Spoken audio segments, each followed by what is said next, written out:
Leves e exercite-se. Unimed Limeira. Cuidar de você, esse é o plano. Educadora!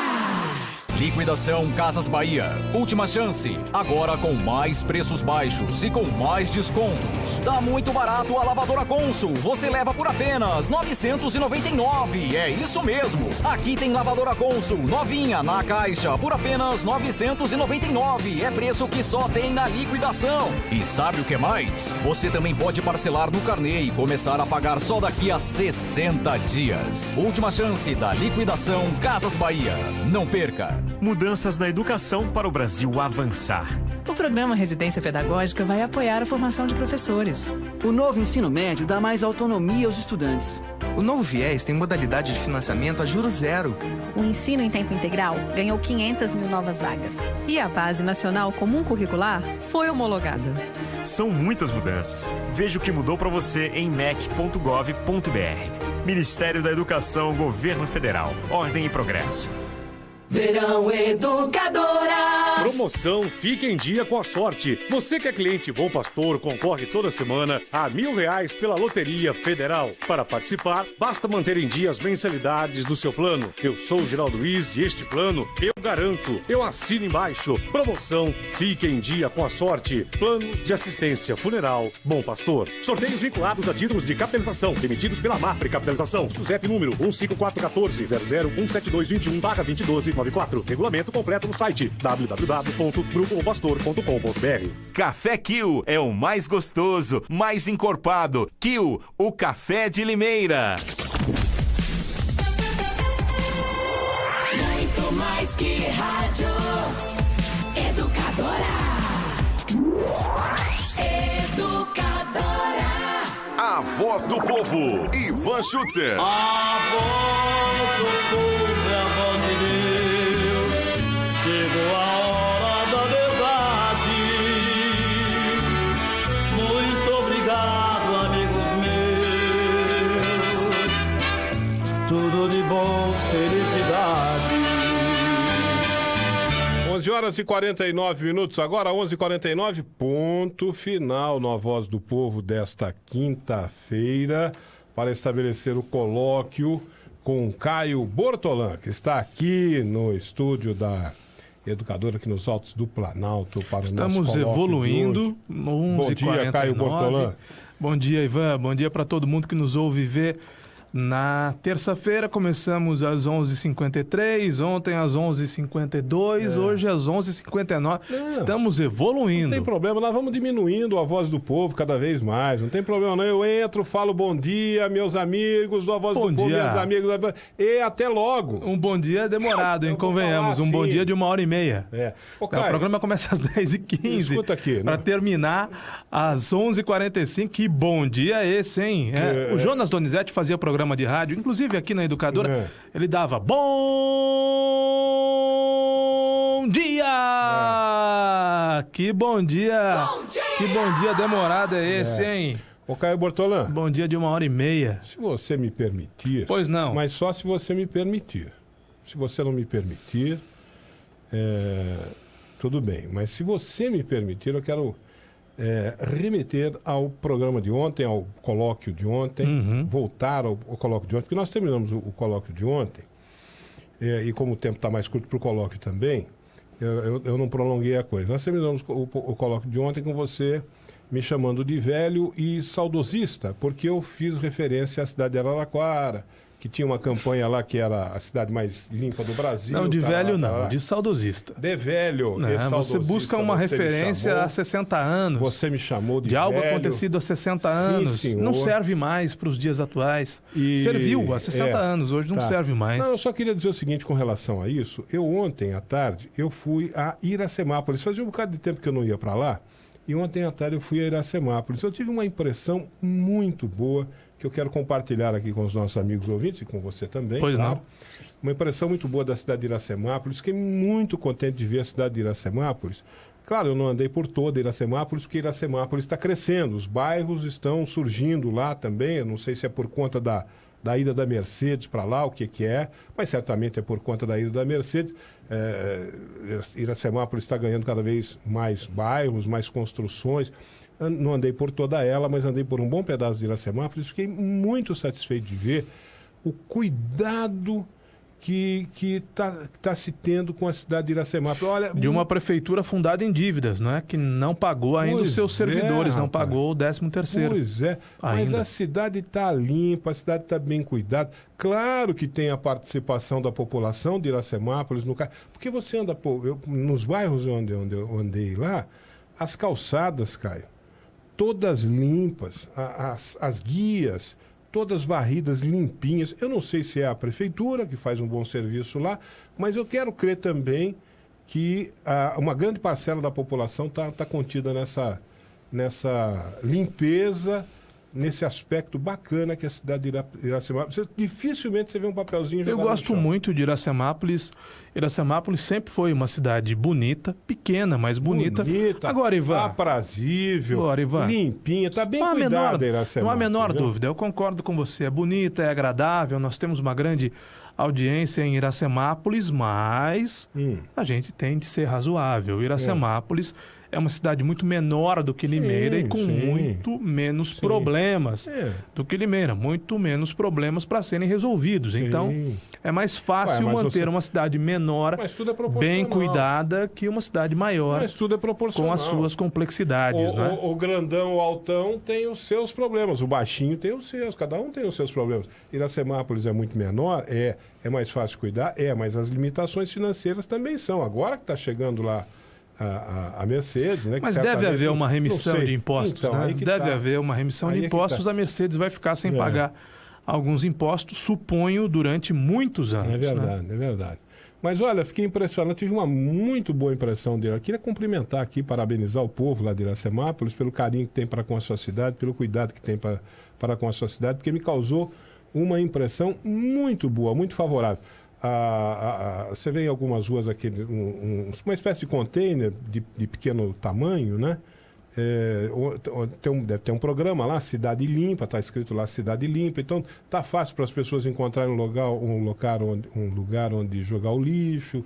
Mas o que isso tem a ver com as carroças puxadas por burros para recolher lixo você falou lá do passado, essa coisa de manter cidade limpa, de limpeza, de asseio, de cidade bonita, de cidade bem cuidada, isso é coisa do passado. Eu não disse isso. Você falou isso. Eu não disse isso. Para provar que isso. Eu não disse isso. Você falou sim, senhor. Iracemápolis tá batendo biela, chama não é de velho de novo, tá batendo biela, não é Iracemápolis é para mostrar que isso é possível. Não é possível. Eu jamais disse que a cidade não deve ser limpa ou não possa estar limpa. O que você defendeu é que nos meus tempos da infância, há mais de 60 anos, carroças puxadas por burros. Fiquei mais velho ainda do que carroças puxadas por burros recolhiam o lixo de Araraquara. Eu quis dizer o seguinte, hoje os métodos são outros. O que não quer dizer que as cidades não devam estar limpas e o que não quer dizer que a população não tenha de fazer a sua parte também.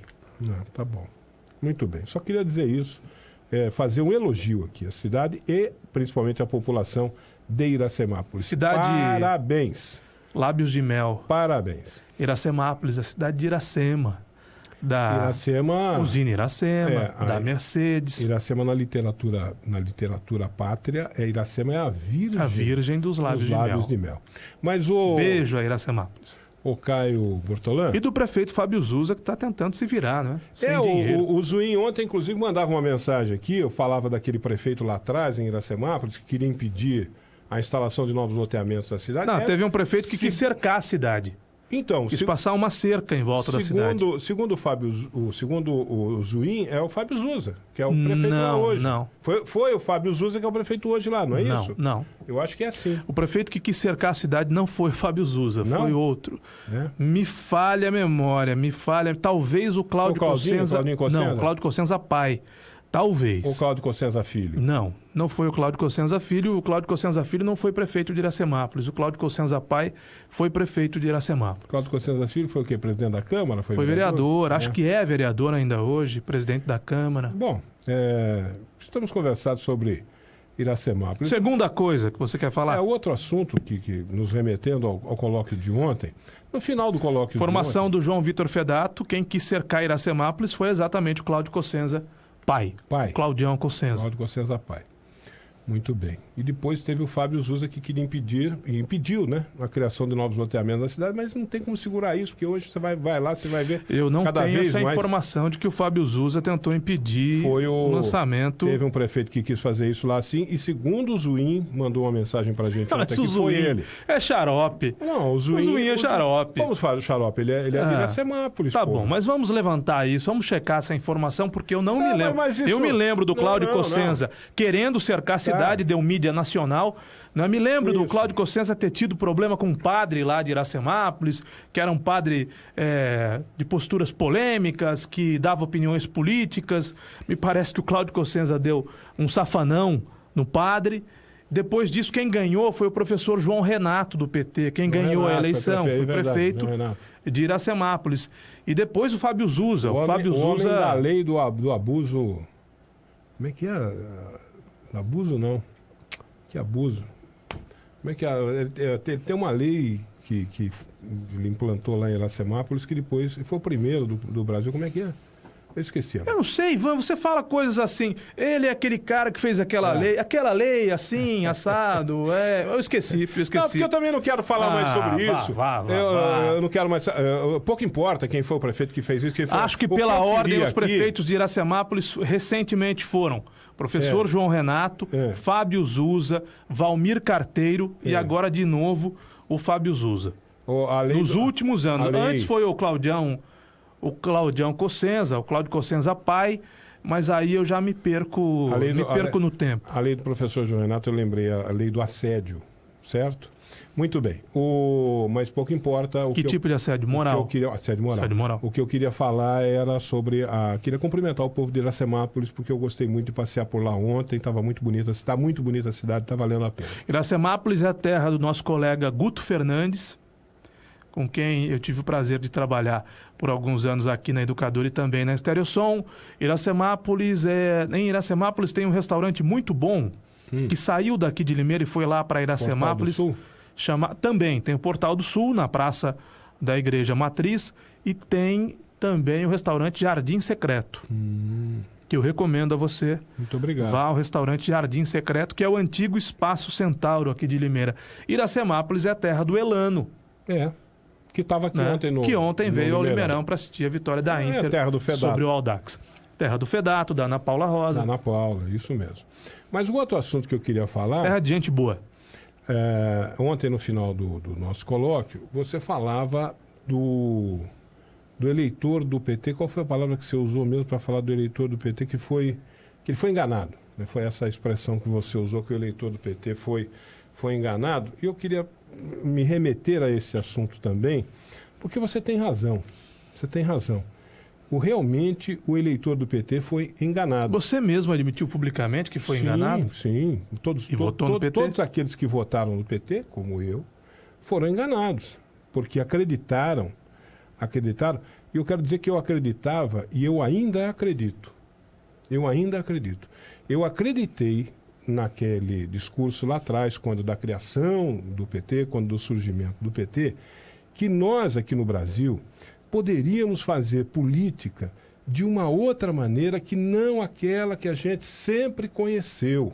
Aquela política tradicional feita no Brasil, política de compadrio, política de raposas, políticas de interesses de grupos e não do interesse coletivo. Eu sempre acreditei nisso e eu confesso que ainda, apesar de tudo, eu ainda acredito. Eu ainda acredito que será um dia, talvez, quem sabe, não sei como, nem sei quando, possível fazer política no Brasil de uma maneira ética, de uma maneira correta, de uma maneira decente, digna. Eu tenho essa fé. Tenho essa fé comigo, guardo essa fé comigo, como tive essa fé lá atrás. Compartilho da sua fé. Tomara que nós possamos noticiar isso num futuro não muito distante. Acreditei que o PT seria esse canal, porque era uma coisa nova, tinha um discurso novo, tinha uma proposta nova, tinha novos conceitos em relação às relações políticas, né?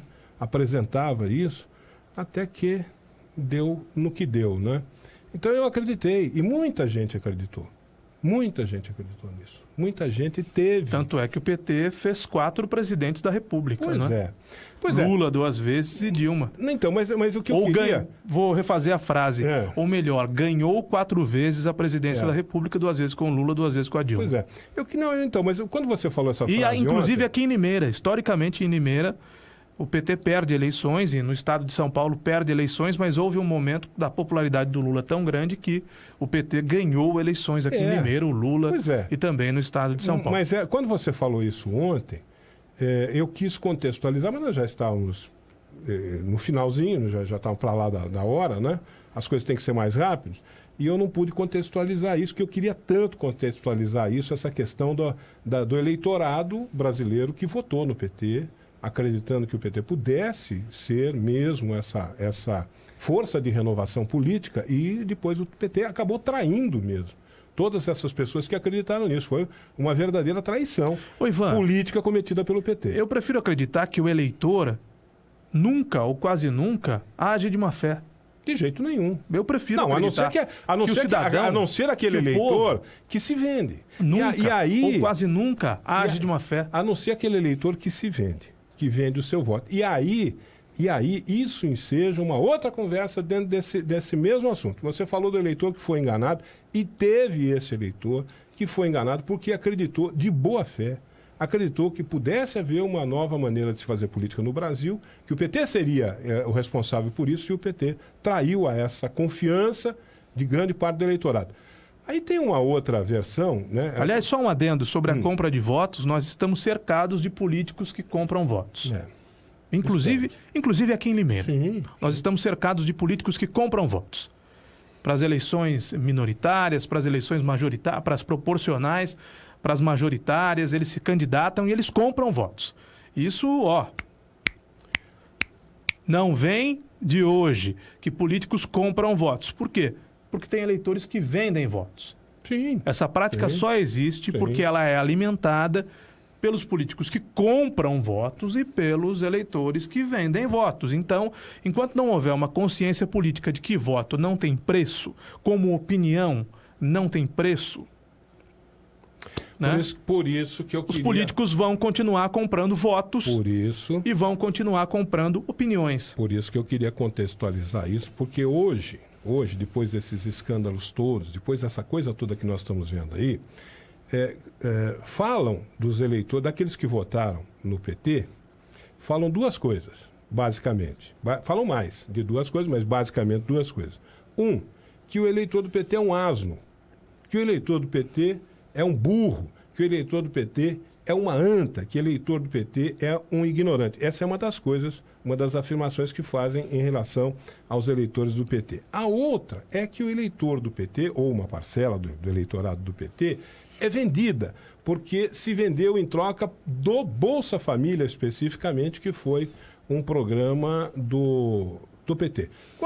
O que tem muito sentido, né? Tem muita lógica, porque a partir disso o PT formou currais eleitorais lá no Norte e no Nordeste. Isso tem muito sentido, porque na eleição passada, por exemplo, o PT tratou de espalhar pelo Norte e Nordeste que caso Mãe Dilma não ganhasse a eleição, sem Mãe Dilma não teria Bolsa Família. Então, essa afirmação não está totalmente equivocada, não. Isso faz muito sentido, mas não é verdade. Por isso que é preciso contextualizar esse assunto. Primeiro... Não sei se não é verdade. Primeiro...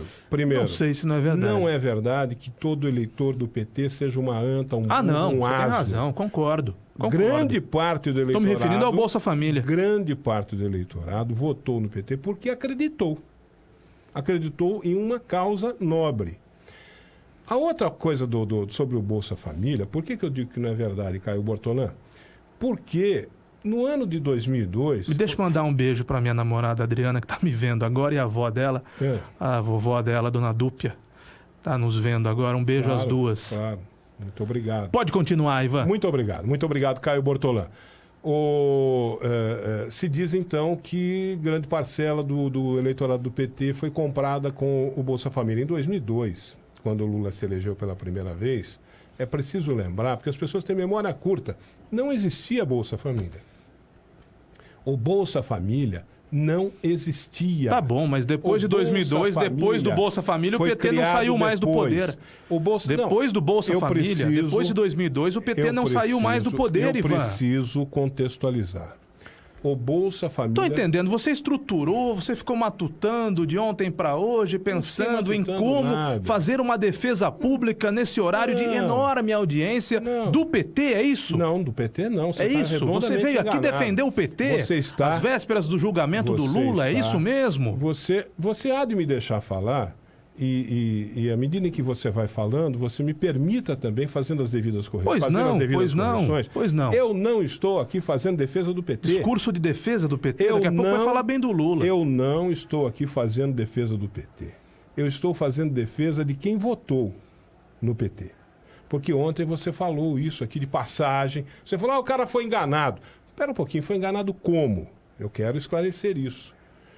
Não estou fazendo defesa do PT coisa nenhuma, fazendo defesa de quem votou no PT. Quem votou no PT tinha... Como você disse, foi enganado. Tinha um determinado tipo de esperança naquele governo que se estabelecia. Em 2002, e quem votou no PT, não há problema. Não há problema em ter votado no PT. O problema maior, na minha opinião, são as pessoas que ainda hoje continuam defendendo o PT, Lula e Dirceu. Essa é uma outra história. Com tudo o que aconteceu. Essa é uma outra história. Essa miopia dos petistas, dos lulistas, essa é uma outra o que me incomoda, porque depois de tudo o que aconteceu... Eu votei no Aécio.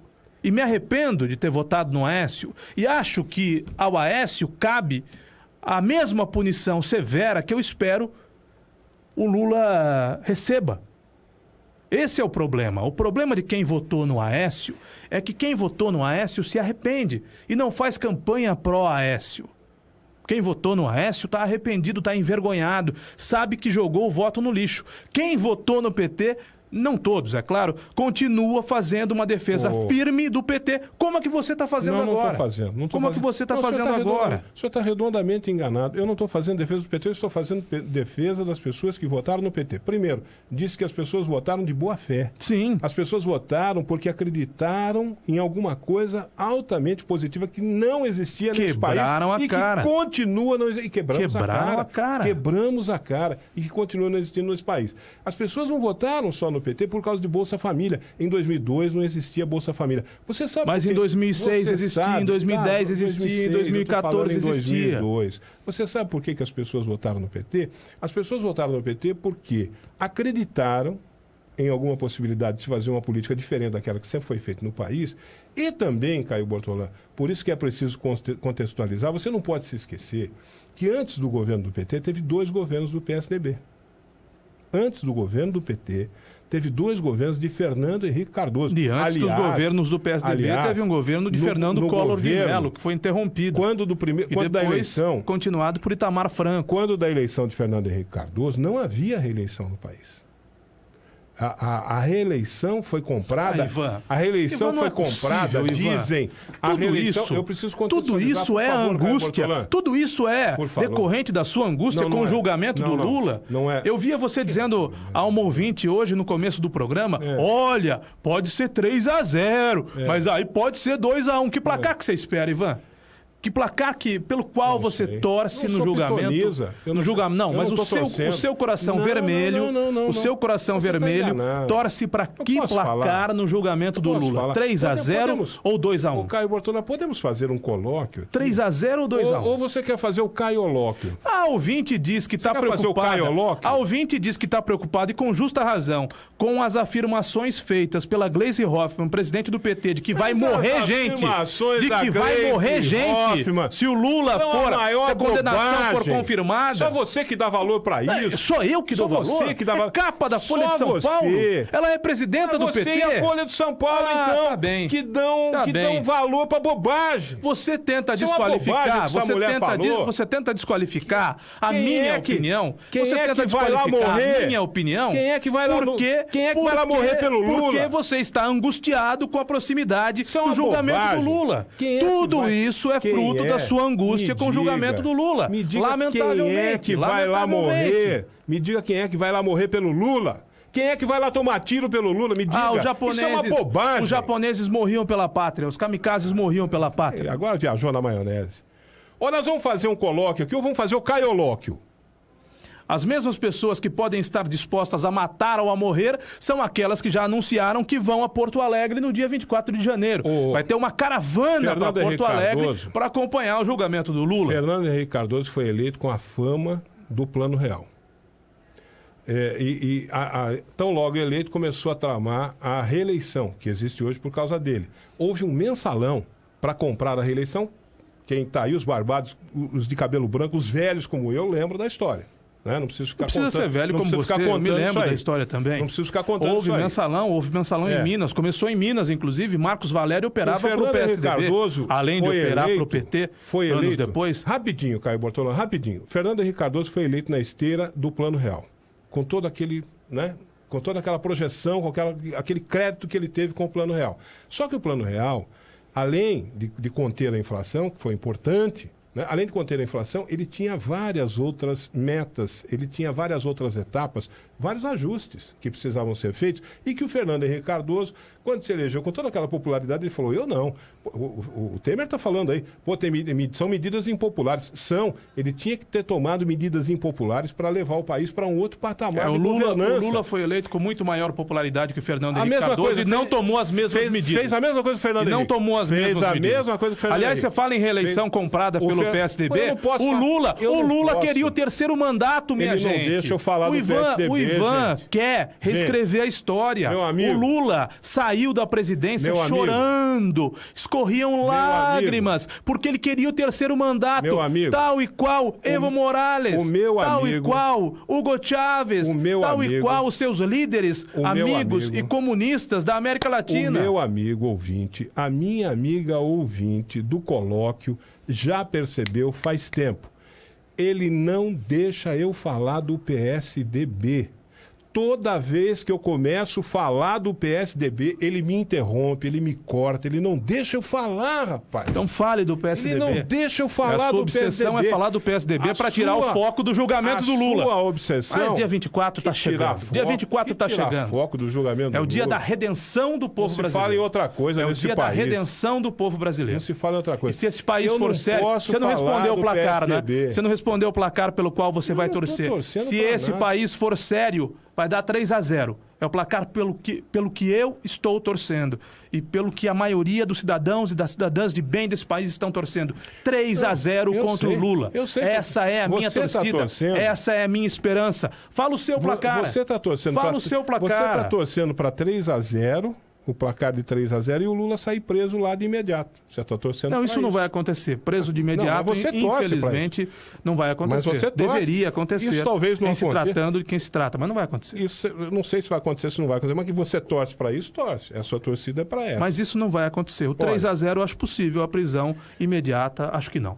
Para mim, tanto faz, se vai ser 3-0, se vai ser 2-1. O que importa é que a gente possa dar continuidade à vida nesse país, porque não pode ficar todo mundo só ficar preocupado com o dia 24, com o julgamento do Lula. Para com isso, gente. Isso é uma loucura, isso é uma insanidade. O país precisa andar. E essa é uma bobagem. Se o Lula vai preso, se o Lula não vai preso, isso é uma bobagem. O país continua, a vida continua. Não, você acha que não muda nada com a confirmação da condenação do Lula, é isso? A vida continua. Não, a vida continua, porque para nós, réis mortais, a vida continua. Quando o nosso time ganha ou perde, quando a gente perde o emprego, quando a nossa empresa vai bem ou vai mal, quando o nosso candidato ganha ou perde, continua igual. Com Lula sem Lula, nós vamos ter eleição. Vamos. E a decisão vai estar na mão da gente. Com Lula sem Lula. A decisão vai estar na mão de quem? Na nossa mão, amigo. Você acha que esse fato não tem simbologia nenhuma? Um ex-presidente do Brasil podendo ser preso. Claro que tem simbologia. Isso não significa nada, não traz consigo uma simbologia, claro que tem. Não significa nada, não significa que as coisas estavam erradas, claro que as coisas precisam mudar efetivamente nesse país. Claro que tem simbologia, mas isso não pode parar o país, isso não pode deixar uma indefinição na cabeça de todo mundo. Oh, meu Deus do céu, o que será do Brasil no dia 25? Não, que no dia 25 o Brasil vai continuar, nós vamos ter que... Eu vou vir aqui trabalhar, vou vir aqui apresentar o programa. Você vai levantar, você vai trabalhar. Da mesma forma. E em outubro eu espero, tomara a Deus, que a gente possa votar, porque a decisão dos rumos do país está nas nossas mãos, pô. Não, vai ter eleição. Não está na mão de mais ninguém. Certamente vai ter eleição. Com Lula ou sem Lula. Com Lula ou sem Lula. Com Lula ou sem Lula. A definição está nas nossas mãos. E pronto, acabou. Agora, posso falar do PSDB? Você me permite? Fique à vontade. Ou não pode falar do PSDB? Fique à vontade. Eu não tenho filiação partidária. Posso falar? Eu também não Aliás, tenho. quem foi filiado ao PSDB foi você. Eu não tenho filiação partidária. Fui filiado ao PSDB. Nunca fui candidato. Eu fui filiado ao PSD a pedido de uma pessoa que é do partido aqui, me pediu que eu filiasse. Eu acredito que ela confiasse em mim. Ela pediu que eu fosse tesoureiro do PSD. Você pode ser o tesoureiro do PSD? Eu falei, posso. Eu não sei, talvez ela confiasse em mim, acredito eu. É aquela pessoa... Mas aquela pessoa que pegou fogo na biblioteca dessa pessoa e foram queimados todos os 5 livros que tinham lá. Não, e 3 ele ainda não tinha terminado de colorir. O presidente do PSD pediu que eu fosse... segue o barco, fala do PSD. Eu fosse tesoureiro do PSD. Fala do PSD. Eu me filiei ao PSD, fui tesoureiro do PSD... Fala do PSDB. Você quer falar dos tucanos? Eu quero falar do PSDB. Fale dos tucanos. O Fernando Henrique Cardoso foi eleito presidente da República no seu primeiro mandato. Fernando Henrique Cardoso faliu o Brasil. Fernando Henrique Cardoso, com a política de privatização implantada no governo dele, que foi do jeito que foi, quem acompanhou sabe do jeito que foi, destruiu o Brasil. Faliu o Brasil. É o discurso da esquerda. O Fernando Henrique Cardoso... É o discurso da esquerda, que quer a máquina inchada, que quer a roubalheira nas estatais, que quer um país ineficiente. Fernando Henrique Cardoso foi o maior presidente da história desse país. O maior presidente da história desse país. Viajou na maionese. Agora, o discurso da esquerda quer a máquina inchada, os companheiros pendurados, a ineficiência da máquina pública, a roubalheira, a corrupção. O discurso da esquerda quer estatizar tudo. Quando ficou provado que tudo privatizado é melhor. Você vai deixar tudo que foi privatizado funciona melhor. Tudo, absolutamente tudo. Privatizado funciona melhor. Eu posso falar do melhor presidente que o Brasil já teve? Posso falar? O melhor presidente que o Brasil já teve, na opinião do Caio Bortolã, Fernando Henrique Cardoso, quebrou o Brasil.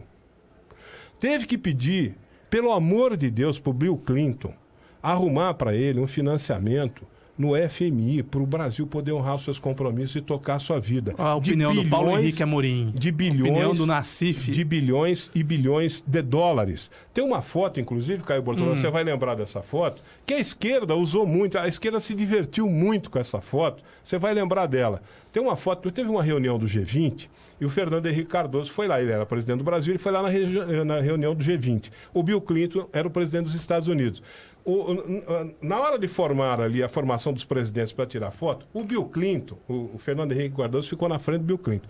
O Bill Clinton colocou as duas mãos assim nos ombros do Fernando Henrique Cardoso e deu uma risadinha, e o Fernando Henrique Cardoso deu aquela risadona, abriu aquele sorrisão, ficou todo mequetrefe com o Bill Clinton colocando as mãos nele, e a foto ficou famosa porque ela dá a impressão que o Bill Clinton está socando o meco no Fernando Henrique, e o Fernando Henrique está rindo com o Bill Clinton socando. Essa foto é famosa.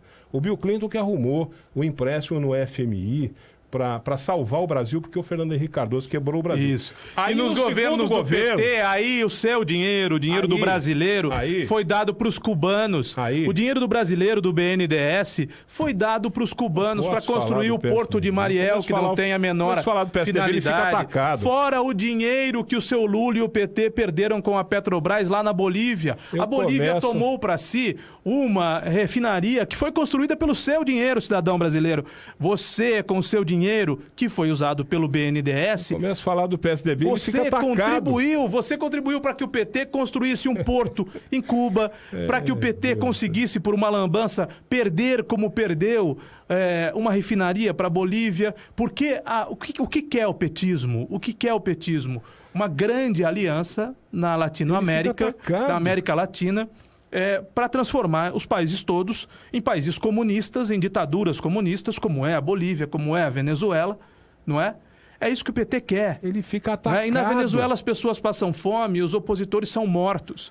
Isso, o Ivan não contradiz isso. Olha. Ele vai lá no passado, porque no passado, Claro. as informações Claro. do passado que ele traz são imprecisas. Não. E ele se Estão baseia, todas aí na internet. nessas imprecisões Estão todas aí. para tentar confundir a sua Não tem cabeça. nada de imprecisão, Vamos falar não. do presente. Não tem nada. Vamos falar do que acontece Tudo na Venezuela. isso, tudo na isso que eu Venezuela. tô Ou falando. vamos falar da Líbia, Posso do falar? ditador Muammar Gaddafi. Começou o a Caio Lóquio. a quem o Lula chamava de amigo, irmão e Caio líder. Lóquio.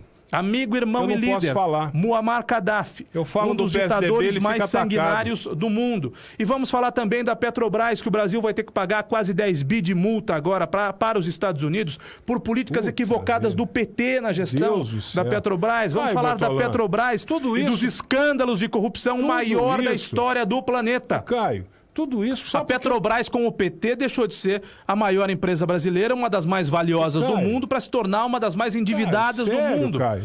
E você quer falar do Tudo governo do isso- Fernando Henrique Tudo Cardoso? isso só Ah, que Não, miopia, eu não Ivan. quero falar Que do governo miopia. Fernando Henrique Cardoso. Que miopia. Eu quero contextualizar uma coisa que você falou ontem. Ontem você falou aqui, ó, os eleitores do PT foram enganados. Eu só quero contextualizar isso. Você me permite, pô, eu falar isso? Contextualizar. Primeiro, o governo Fernando Henrique privatizou tudo, entregou tudo que o Brasil construiu ao longo de décadas, entregou tudo para a iniciativa privada a preço de banana. Vendeu pouco, a preço devia ter de vendido banana, mais, devia a preço ter de vendido a banana. Petrobras também. Quebrou o Brasil, correu no FMI, pedir bilhões e bilhões de dólares emprestados, porque tinha quebrado o Brasil. No segundo governo do Fernando Henrique Cardoso, não foi o governo Fernando Henrique Cardoso, foi o governo do FMI. Quem não se lembra aqui, e naquela época eu assistia Jornal Nacional. Quem não se lembra aqui das inúmeras reportagens do Jornal Nacional, com diretores do FMI chegando e saindo dos aeroportos brasileiros com aquela pastinha marrom na mão? Foi o FMI que governou o Brasil. Na esteira disso, Caio Bortolã, depois de 2 governos do FHC quebrando o Brasil, aí que o povo olhou e falou assim, não, para com isso. Vamos votar no Lula, porque o Lula tinha concorrido em todas as eleições e perdido todas. Quem elegeu Lula a primeira vez, quem elegeu Lula, é isso que eu quero contextualizar aqui para o senhor Caio Bortolã. Quem elegeu Lula a primeira vez nesse Brasil chama-se Fernando Henrique Cardoso, que quebrou o Brasil. Aí ele elegeu Lula. Aí o povo falou, opa, para com isso. Vamos eleger o Lula. Só queria contextualizar isso. E isso que eu estou falando, você está falando que imprecisão, está tudo aí na internet, coisa mais fácil de achar. 2002, muita gente diz hoje, por que o Cidade de Limeira não tem valor lá? O Geraldo Alckmin, que é do governador do estado de São Paulo do PSDB, por que o Geraldo Alckmin ignora Limeira? Por que o Geraldo Alckmin não dá nada para Limeira? Você sabe por quê? Uma das razões é a seguinte, em 2002, José Genuíno foi candidato a governador do estado de São Paulo. Limeira votou maciçamente no José Genuíno. Geraldo Alckmin perdeu aqui a Limeira. Não perdeu. Aí, perdeu. Não Está na perdeu. internet. Não perdeu. Está no site do Não Tribunal perdeu. Não Regional Eleitoral. Não perdeu. Entra no site e vai ver a eleição de 2002 do governo do estado de São Paulo. Antipatia propalada. José Antipatia Genuíno propalada do ganhou Alckmin. a eleição em Limeira. A antipatia propalada do Alckmin com relação a Limeira Tá se no deve, site do se tribunal. deve ao fato do Pedrinho Kiel ter tentado ser candidato Essa é uma a das vice razões. na chapa do Mário Essa Covas. é uma das razões. Quem criou esse distanciamento Limeira-Alckmin, Limeira-governo do Estado, foi o Pedrinho Kiel. Pedrinho Kiel, no auge da sua popularidade, É uma das razões. achou que podia tudo. É uma das. Tanto é que ele deixou a prefeitura, você está falando de 2002, ele deixou a prefeitura em 2000, porque ele tinha tanta certeza que ele era imbatível, que ele era o maior, que ele podia tudo, que ele deixou a prefeitura, ele renunciou ao cargo para concorrer a deputado federal. E aí Limeira ficou sem deputado federal e sem prefeito. Sem prefeito, entre aspas, assumiu o vice José Carlos Pejom. E num dos seus devaneios, eu digo isso com a maior tranquilidade, porque pessoalmente eu adoro o Pedrinho Kiel. Aliás, pessoalmente o Pedrinho Kiel é uma figura adorável, mas ele meteu os pés pelas mãos, ele errou. Politicamente ele errou. Errou quando renunciou ao cargo para ser candidato a deputado federal. Foi um devaneio do Pedrinho, uma loucura do Pedrinho. Ele achou que ele fosse ter 200 mil votos. Não teve. Não conseguiu ser eleito. E num dado momento, outro devaneio do Pedrinho Kiel, ele achou que ele deveria ser candidato a vice-governador do estado de São Paulo, no lugar de quem? No lugar de Geraldo Alckmin. E aí azedou a relação. Pode procurar à vontade. O Genuíno não teve. O Genuíno foi bem votado. O PT foi bem votado em Limeira. Isso não quer dizer que o PT teve mais votos. Que o PT teve mais votos. Que o Genuíno teve mais votos que o Alckmin. Quando eu falo aqui, conversa mole. Quando eu falo do PSDB aqui, você fica transtornado. Quando eu falo do PSDB, você fica transtornado. Você tem algum caso com o PSDB? Eu não tenho caso nenhum com o PSDB. Eu tenho um caso com o Brasil. Eu tenho um caso com o povo. Eu tenho um caso com a moralidade, com a decência. Eu gosto da política bem feita por pessoas de bem, condenado no Mensalão, por pessoas de bem, e eu respeito o seu discurso alinhadíssimo com as esquerdas, o seu discurso alinhadíssimo com os socialistas e os comunistas desse país, numa defesa desesperada ao PT e ao Lula. Eu respeito, é a sua opinião, é a sua opinião. Essa análise que eu pude fazer aqui hoje, com muita dificuldade, porque Caio Bortolã, quando eu começo a falar do PSDB, ele fica transtornado. Esta análise que eu fiz, a análise histórica hoje que eu fiz aqui, me perdoe, me desculpe, eu vou jogar a modéstia na lata do lixo. Me perdoe, mas eu fiz para não falar uma puta análise. Eu fiz uma baita de uma análise aqui, histórica, contextualizei. Com o viés esquerdista. Não, uma análise muito bem feita. Uma análise muito bem por um homem muito inteligente, por um homem muito articulado, uma análise muito bem estruturada. Fiz uma baita de uma análise, contextualizei a história política nacional dos últimos anos. Por que nós chegamos aqui? Por isso que eu gosto da história. A história explica. Por que nós chegamos onde nós chegamos, na condição que nós chegamos? A história explica. Eu fiz uma contextualização. Desde o governo Fernando Henrique Cardoso. Acabei de falar aqui. Quem elegeu Lula foi Fernando Henrique Cardoso depois que quebrou o Brasil. Quem elegeu Silvio Félix? E você considera o maior presidente do Brasil, o cara que quebrou o Brasil elegeu Lula. Quem elegeu Silvio Félix foi Pedrinho Quil. Você pode fazer essa análise também. Você pode ter essa opinião. Quem elegeu Silvio Félix a primeira vez foi Pedrinho Quil. Numa determinada proporção foi. Não nessa proporção do Fernando Henrique Cardoso. A sua análise é muito bem estruturada, você é um homem muito inteligente. Muito obrigado, Caio Bortolã. Você não deixa eu falar. Você faz uma defesa da sua tese com muita veemência, com muitos detalhes, com muitos dados, só que você tem viés de esquerda. Então, quando você pega a régua, você mede com a sua régua, Ivan. Eu meço com a minha. É por isso que nós debatemos aqui. Você mede com a sua, eu meço com a minha. Eu estou defendendo a esquerda aqui. Faz favor, estou defendendo a esquerda aqui. Eu estou fazendo um contexto histórico. Em nenhum momento da sua carreira, neste microfone ou em qualquer outro, principalmente nesse microfone, porque esses fatos são recentes, você fez algum ataque ao Lula. Em nenhum momento da sua carreira aqui na Educadora, você fez algum ataque ao Lula. Pelo contrário, você veio ao microfone um sem número de vezes para dizer: não tem prova que o triplex é dele, não tem prova que o sítio é dele. Esse tipo de coisa você fez recorrentemente. Em nenhum momento da sua carreira recente, você ataca o PSDB com razão. Com razão. Os ataques ao PSDB, os ataques do PSDB fazem todo sentido. Porque a corrupção nesse país não começou com o PSD, não começou com o PT. A corrupção nesse país não começou com o PT, que fique claro. Agora, o PT institucionalizou a corrupção no governo federal. O PT aprimorou o processo. Agora, críticas ao PSDB têm todo sentido, tem toda a lógica, todo o cabimento. Agora, você nunca disse que o Lula é culpado, você nunca disse que o triplex é do Lula, você nunca fez uma crítica ao Lula. Espera um pouquinho. Eu não falei que não tem prova. Nunca falei isso. O que eu falei aqui... Falou sim, senhor. Não, senhor, que não tem prova, não. Sim, senhor. Que não tem prova, não. Você acredita que o triplex é do Lula? O que eu falei aqui... eu acredito que seja. Você acredita que o triplex é dele? Eu acredito que seja. Então eu acredito mudou de opinião de uns tempos para cá. Não. Eu acredito que tenha havido uma transação aí, não só uma, outras transações de reciprocidade. Bom, um cara que foi tão generoso... Faço um favor para você, você me paga com o triplex. Claro, mas isso é comum na política, sim, rapaz. Comum. Isso acontece todo dia, toda hora na política. Tem toda uma razão. reciprocidade. Eu fui generoso para você, porque você não vai ser generoso para mim. É assim que eles fazem. Comum não quer dizer que não deva ser condenável, né? Porque essa troca de favores... De maneira nenhuma. Você tem razão. Acontece em todo lugar, acontece em toda a esfera da política. Agora, não quer dizer que não seja condenável. Então, você me pergunta, você acha que teve alguma coisa? Claro que eu acho. Claro que eu acho que teve alguma coisa. O que eu falei aqui, eu não falei aqui que não tinha prova. O que eu falei aqui, vou repetir para você e para o amigo ouvinte. O que eu falei aqui foi o seguinte: O Ministério Público, lá do Paraná, da Operação Lava Jato, achou que ia deitar e rolar. Achou que ia chegar lá, começar a puxar o fio da meada, chama um aqui, pega uma aqui, delação premiada aqui, delação premiada aí, a gente arruma as provas rapidinho. Achou que ia ser a coisa mais fácil do mundo. E quebrou a cara. A verdade é que o Ministério Público quebrou a cara. Achou que ia deitar e rolar e está tendo a maior dificuldade. Até porque, do outro lado, os advogados do senhor Lula... Caríssimos. Você milhões para defender o réu. Então, é isso que eu falei aqui. Foi isso que eu falei. O Ministério Público achou que ia deitar e rolar.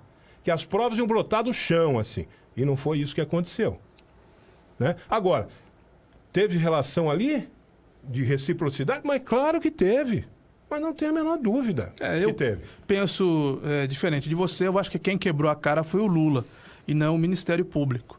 Quem quebrou a cara foi o Lula. Não, Caio. Evidentemente que alguém esperto como o Lula, inteligente como o Lula, saberia ocultar as provas. Isso qualquer criança sabe. Caio. Alguém com a inteligência do Lula, com a esperteza... O Lula é matreiro, é esperto. Evidentemente que ele ocultaria as provas. Agora, se não há provas documentais, em muitos casos há. Por exemplo, o Lula... O Lula apresentou à Justiça um recibo de aluguel com a data de 30 de fevereiro. O Lula mexeu no calendário gregoriano. Isso é bobagem, Caio. O Lula mexeu no calendário. Ele apresentou... Não é bobagem, isso é verdade. É bobagem. Escrever data errada é bobagem. Isso é verdade. O Lula apresentou como prova da sua defesa um recibo assinado no dia 30 de fevereiro. É verdade, mas isso não tem importância nenhuma. Tá bem. Escrever data errada qualquer um escreve. 30 de fevereiro?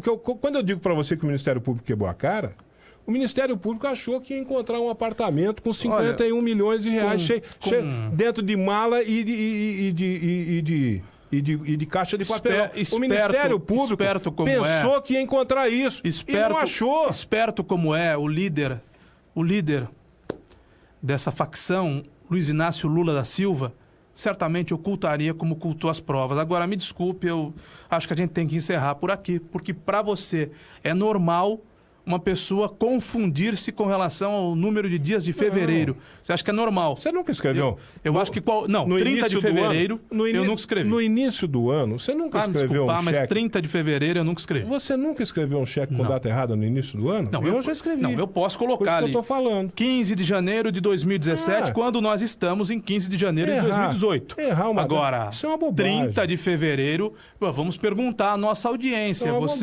Você sabe quantos dias tem fevereiro? Né? Tem ano que tem 28? Isso é uma bobagem. Errar a data é uma bobagem. O que tem que ver é o seguinte: fazer uma perícia, tem que se fazer uma perícia. Os recibos são falsos ou não são falsos? Não sei se fizeram perícia, não fizeram. Vieram com esse sofisma. Os recibos são ideologicamente falsos. Tá bom. Ideologicamente falso, o que é? Ele é verdadeiro, mas é falso? É falso onde? Quantos dias tem fevereiro? Precisa provar e eles não provam. Quantos dias tem fevereiro? Quantos dias tem fevereiro? Ou 28 ou 29. Ou 28 ou 29 quando é ano bissexto. Fevereiro tem 30 dias? Não, claro que não. Então tá bom. Então, para mim, não, tá bom. A resposta foi dada. Mas tô dizendo... É que o Lula, matreiro acha que pode tirar sarro, inclusive da justiça, né? Tirar sarro e sair impune. Isso não é prova de coisa alguma. Tá bom. Não é prova de coisa alguma. É prova de uma fraude, evidente que é. Não prova de uma fraude. É prova que alguém errou a data. Ninguém errou. Alguém pagava o aluguel do imóvel e não era o Lula. Se ele pagasse o aluguel do imóvel, ele teria os recibos em mãos. Pois é. Ele não teria que correr atrás de recibos. Essas são coisas... E não apresentaria um recibo falso com data de 30 de fevereiro. Caio, essas são coisas que eu acho muito fáceis de se provar. O apartamento é ou não é do Lula? Mas não é. Mas não é como? Não é porque tem um laranja aí. Tá. Essas coisas são fáceis de ser provadas. Não é difícil de se provar isso. Eu não sei por que está havendo tanta dificuldade.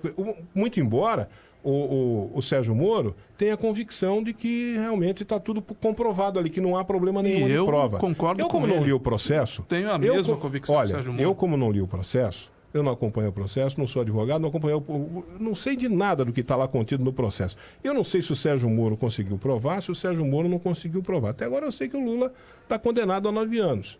Né? Que houve relações ali estranhas? Houve. Se conseguiram provar, não conseguiram provar, é uma outra história.